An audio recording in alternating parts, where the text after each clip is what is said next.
그게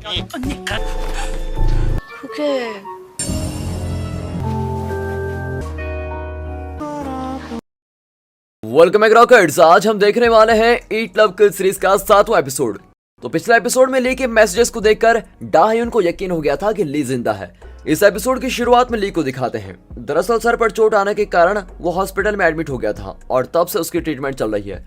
पर जरा सा ठीक होने के बाद उसने डा ह्यून को मैसेज करना शुरू कर दिया था। इस बार तो उसने ये मैसेज किया कि तुम मेरी गर्लफ्रेंड हो, हम दोनों कहीं भाग के चलते हैं जहां हमें कोई अलग न कर सके। तुम मेरे मैसेजेस का जवाब क्यों नहीं दे रही हो। इस तरह के मैसेज भेजकर वो हॉस्पिटल से डिस्चार्ज हो गया है।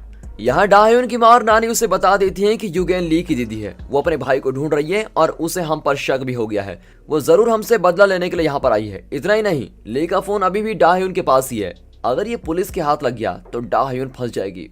तब एक अननोन नंबर से कॉल आता है। डा ह्यून कॉल को अटेंड करती है लेकिन लाइन पर किसी की आवाज नहीं आती। डा ह्यून इससे बहुत ही घबरा रही होती है कि इस वक्त कौन कॉल कर रहा है। यहाँ गेउन थक कर सोने जाता है लेकिन अचानक उसकी धड़कन बहुत ही तेज हो जाती है और वो चौंक कर उठता है। कहीं डा ह्यून को कोई मुसीबत तो नहीं है। ये सोचकर वो डा ह्यून को कॉल करता है और कहता है, मुझे पता है तुम घबराई हुई हो, तुम मेरे रेस्टोरेंट में आ जाओ, मैं तुमको कुक करके कुछ देता हूँ, दोनों साथ बैठकर खाएंगे तो दोनों की टेंशन दूर हो जाएगी।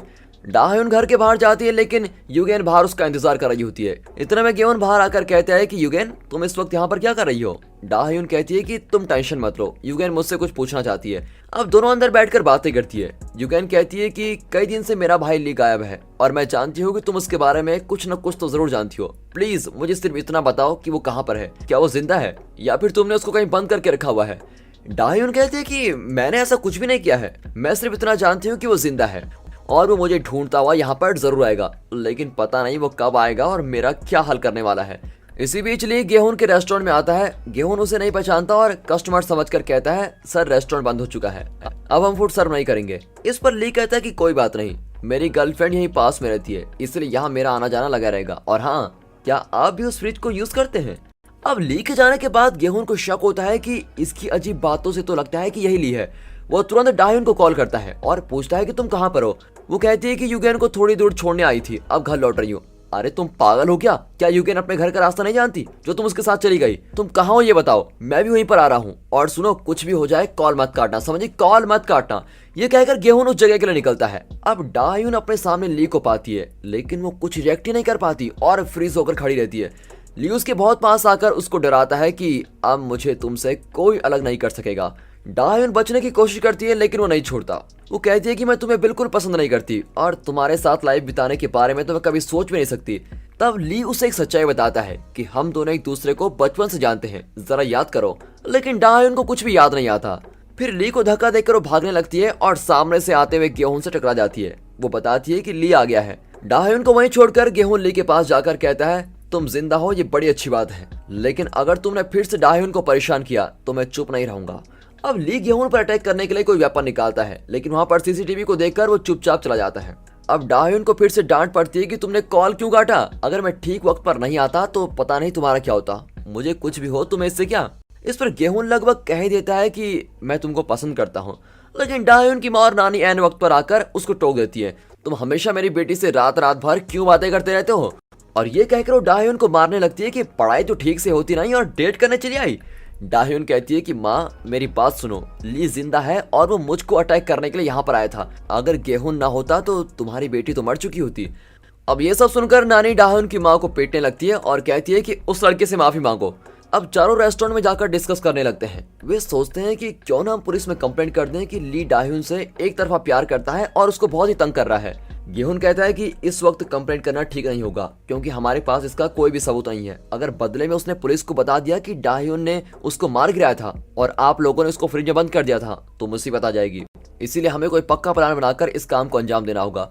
गेहून की बात सबको ठीक लगती है और उनमें हिम्मत भी आ जाती है कि चलो अब गेहून भी हमारे साथ ही है। गेहून वापस जाने वाला होता है लेकिन डा ह्यून कहती है कि ली ने धमकी दी है कि वो मेरे फ्रेंड्स और फैमिली को भी नहीं छोड़ेगा, इसलिए तुम अकेले मत रहो, यहाँ हमारे साथ रहो। लेकिन गेहून साफ मना कर देता है, बेटा अगर तुम्हें यहाँ रहने में कोई तकलीफ है तो हम तुम्हारे घर में आकर रह सकते हैं। नहीं नहीं नहीं, इसकी कोई जरूरत नहीं आंटी, मैं अपना ध्यान रख सकता हूँ। ये कहकर गेहून चला जाता है। अब डा ह्यून सोने की कोशिश करती है, उसकी सेफ्टी के लिए उसकी माँ और नानी जाग रही होती है। वहाँ गेहून भी इनके घर पर नजर रखता है। इसी बीच ली एक पब्लिक बूथ से किसी को कॉल कर रहा होता है। वो प्लान करता है कि अगर गेहून मेरे रास्ते में आया तो मैं उसका खून कर दूंगा। अब उस टैक्सी ड्राइवर को दिखाते हैं जिसकी टैक्सी से ली टकरा गया था। दरअसल ली ने उस टैक्सी ड्राइवर को ब्लैकमेल किया था कि अगर तुमने मेरी हर बात नहीं मानी तो मैं पुलिस में कंप्लेंट कर दूंगा कि तुमने जानबूझकर मेरा एक्सीडेंट किया था, फिर ना तुम्हारी नौकरी बचेगी और ना ही तुम्हारी टैक्सी। इस डर से टैक्सी ड्राइवर ली की बातें मान रहा होता है और इस बार वो कह देता है कि तुम्हें गेहूं नाम के एक आदमी को अपनी कार से मार डालना है, लेकिन ये एक एक्सीडेंट लगना चाहिए। टैक्सी ड्राइवर ऐसा नहीं करना चाहता, लेकिन ली की धमकी के आगे उसकी एक नहीं चलती। अब अगले सीन में दिखाते हैं कि गेहूं डाह्युन के रेस्टोरेंट के आगे से गुजर रहा है और एक कार तेजी से उसकी ओर आ रही है। यहाँ पार्क में डाह्युन की फैमिली एक्सरसाइज कर रही होती है और उन्हें पता चलता है कि उनके घर के आगे एक एक्सीडेंट हो गया है। अब वे घबरा कर भागती है। डाह्युन बहुत ही परेशान हो जाती है कि कहीं ली ने गेहूं को अपना पहला टारगेट तो नहीं बना दिया। वो घबरा कर अंदर जाती है तो गेहूं भला चंगा खड़ा होता है। वो गेहूं के हाथ पैर पकड़कर चेक करती है कि कहीं कोई हड्डी वड्डी तो नहीं टूटी। अब इस तरह चेकिंग करते वक्त वो गेहूं के बहुत ही करीब आ जाती है। तब गेहूं कहता है कि क्या मुझे देखकर ऐसा लगता है कि मेरी कोई हड्डी टूटी है? एक और बात, तुम इतनी पास मत आया करो। और ये कहकर वो उसको दूर हटा देता है। असल में टैक्सी ड्राइवर बहुत ही भला आदमी है। वो गेहूं को मारना नहीं चाहता था, इसीलिए उसने अपनी कार दूसरी ओर घुमा ली और डाह्युन के रेस्टोरेंट की दीवार से क्रैश हो गया। अब अपने रेस्टोरेंट की दीवार का डैमेज देखकर डाह्युन की मां टैक्सी ड्राइवर पर चिल्ला रही होती है कि पहले से यहाँ कोई कस्टमर्स आने के लिए रो रहे हैं, ऊपर से तुमने मेरे रेस्टोरेंट के अंदर ही अपनी कार पार्क कर ली है, बेवकूफ। इतने में पुलिस ऑफिसर हुआन आकर इंक्वायरी करने लगता है। अगले सीन में डाह्युन जिम को बता रही होती है कि गेहूं की जान को खतरा है, कोई इसको फॉलो कर रहा है और उसको मारने की कोशिश भी कर रहा है, इसीलिए तुम उसका ख्याल रखना। जिम पूछता है कि बिना सर पैर की बात करने के बजाय साफ साफ बताओ कि कौन है वो। डाह्युन कहती है कि मेरा एक एक्स कलीग है जो जबरदस्ती मेरा बॉयफ्रेंड बनना चाहता है। कुछ दिन के लिए वो गायब हो गया था लेकिन अब लौट आया है। मुझे और गेहूं को बातें करते हुए देखकर उसको बहुत ही चिढ़ होती है। वो सोचता है कि मैं और गेहूं लवर्स हैं और एक दिन उसने गेहूं को अटैक भी किया था। तो क्या तुम सच में गेहूं से प्यार करती हो? नहीं, मैं तो नहीं करती, लेकिन मेरा वो साइको बॉयफ्रेंड ऐसा सोचता है। देखो, बात घुमा मत। क्या तुम्हें गेहूं पसंद है या नहीं, ये बताओ। पसंद है, ये कहकर डाह्युन चली जाती है। अब रेस्टोरेंट में डाह्युन और गेहूं काम कर रहे होते हैं। तब डाह्युन को पता चलता है कि युगेन ने रेस्टोरेंट की नौकरी छोड़ दी है। उसने ऐसा क्यों किया, ये तो खैर आगे पता चलेगा। रात को ली डाह्युन के रेस्टोरेंट में आकर खाना ऑर्डर करता है, पर डाह्युन की माँ कहती है कि हम क्लीनिंग कर रहे हैं। उसको देखकर नानी को याद आता है कि यही ली है जिसका फोटो युगेन ने उन्हें दिखाया था। अब माँ बेटी रियलाइज करती हैं कि ये डाह्युन को मैसेज करके उसको धमका रहा है। आज तो उसकी कहानी खत्म कर देते हैं। ये सोचकर दोनों उसको अंदर बुलाती हैं और कहती हैं कि हम एक और क्लीनिंग करते रहेंगे, तुम यहाँ बैठकर खाना खा लो। अब ली खाना खाने लगता है तो डाह्युन की माँ उसके सामने बैठकर कहती है अगर कोई गलती करता है तो उसे उसकी सजा भुगतनी पड़ती है। ये सुनकर ली समझ जाता है कि वो उसको पहचान गई है। वो कहता है कि मुझे फ्रिज के अंदर बंद करके आपने अच्छा नहीं किया आंटी। बेटा, अगर मुझे पता होता कि तुम मेरी बेटी को ब्लैकमेल करोगे तो मैं उसी दिन तुम्हारा गला काट देती। आइंदा मेरी बेटी के पास भी भटके तो। और ये कहकर वो अपना बड़ा हथौड़ा निकालती है। इतने में नानी भी एक वेपन रेडी कर रही होती है। अब ली अपने पॉकेट से लोहे का पाइप निकालता है। इससे पहले कि कोई किसी को मारे, गेहूं आ जाता है और ली के सामने बैठ जाता है। वो कहते हैं मैं जानता हूं तुम मुझे मारने की कोशिश कर रहे हो, वो कार एक्सीडेंट भी तुमने ही करवाया था। मैंने पुलिस में कंप्लेंट कर दिया तो तुम्हारा क्या होगा? अब ली अकड़ कर कहता है तुम ऐसा नहीं करोगे, क्योंकि अगर मैंने बदले में तुम लोगों की कंप्लेंट कर दी तो तुम सब मर्डर अटेम्प्ट के जुर्म में जेल की हवा खाओगे। ये कहकर वो जाने लगता है, लेकिन जाने से पहले गेहूं को धमकाता है कि अगर तुम मेरे और डाह्युन के बीच में आए तो मैं तुम्हें इतनी तकलीफ दूंगा कि तुम सोच भी नहीं सकते। पर इस बारे में डाह्युन कुछ भी नहीं जानती और रात को अपने कमरे में सोच रही होती है कि ली को मैंने बचपन में कहाँ देखा होगा, मुझे तो कुछ भी याद नहीं है। यह सोचकर वो सो जाती है। तब उसे कोई डरावना सपना आता है और वो उठकर खिड़की से बाहर देखती है। वहाँ गेहूं डाह्युन की सेफ्टी के लिए जाग रहा होता है। वो कॉफी पी रहा होता है ताकि उसको रात भर नींद ना आए।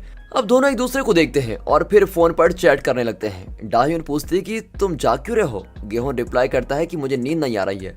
पर सच तो यह है कि वो डाह्युन के लिए जाग रहा है। मुझे भी नींद नहीं आ रही है और तुम्हें देखकर मुझे भूख भी लगी है, क्यों ना हम दोनों मिलकर कुछ कुक करके खाएं। ये मैसेज करके डाह्युन अपने किचन से कुछ आइटम्स लेके जाती है। दोस्तों, कुछ भी कहो, ये लड़की बहुत ही लकी है। आधी रात को भी ये कुछ खाना चाहती है तो गेहूं इसको अच्छे अच्छे डिशेस पका कर देता है। आपकी लाइफ में ऐसा कोई है? कमेंट करके बताइए है तो। लेकिन इस बार डाह्युन की दाल नहीं गलने वाली थी। गेहूं कहता है कि हर बार मैं ही खाना पकाऊंगा क्या? आज मैं सिखाऊंगा और तुम बनाओगी। ये कहकर वो डाह्युन की क्लास लेने लगता है, क्योंकि वो एक शेफ भी है। वो डाह्युन को बताता है कि प्रोफेशनल कुकिंग कैसे करनी चाहिए। बात बात पर वो डाह्युन की गलतियां निकालकर उसे ठीक करने की कोशिश करता है, लेकिन डाह्युन बेचारी उसके तानों से बोर होकर सो जाती है। गेहूं उसे नहीं उठाता और उसके पास बैठकर देर तक उसको ही देखता रहता है। फिर बहुत देर बाद ओवन का अलार्म बजता है और डाह्युन जाग जाती है। गेहूं अब दूर हटता है। अब दोनों मिलकर खाना खाते हैं। डाह्युन पूछती है कि तुम शेफ कैसे बने?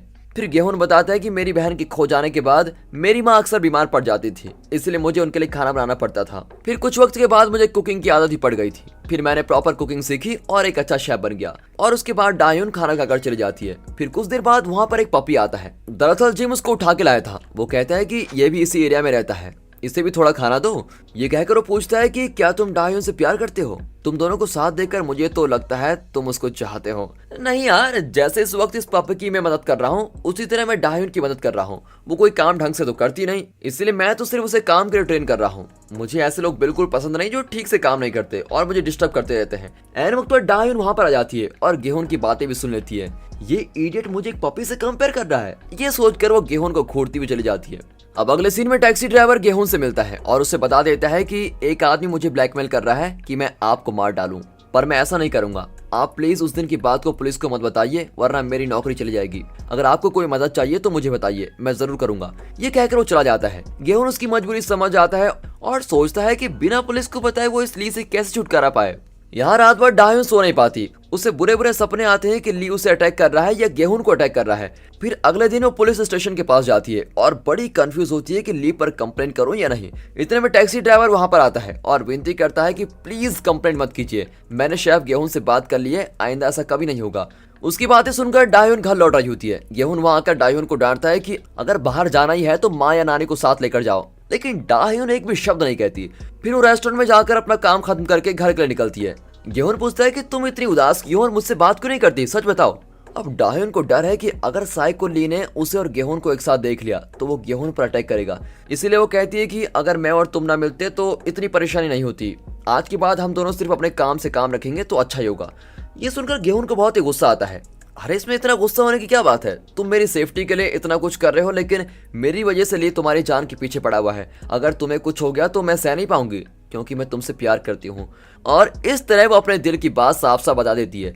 ये सुनकर गेहून बड़ा ही शौक होता है। वो कहती है कि डरो मत, ये जरूरी नहीं कि तुम भी मुझसे प्यार करो। तुम तो मुझे सिर्फ इस रेस्टोरेंट की एक स्टाफ ही समझते हो, है ना? मैं तुमसे बात करूं या ना करूं इससे तुम्हें क्या फर्क पड़ता है? इतना कुछ कहकर वो गेहून के जवाब का इंतजार नहीं करती और सीधे पुलिस स्टेशन से चली जाती है।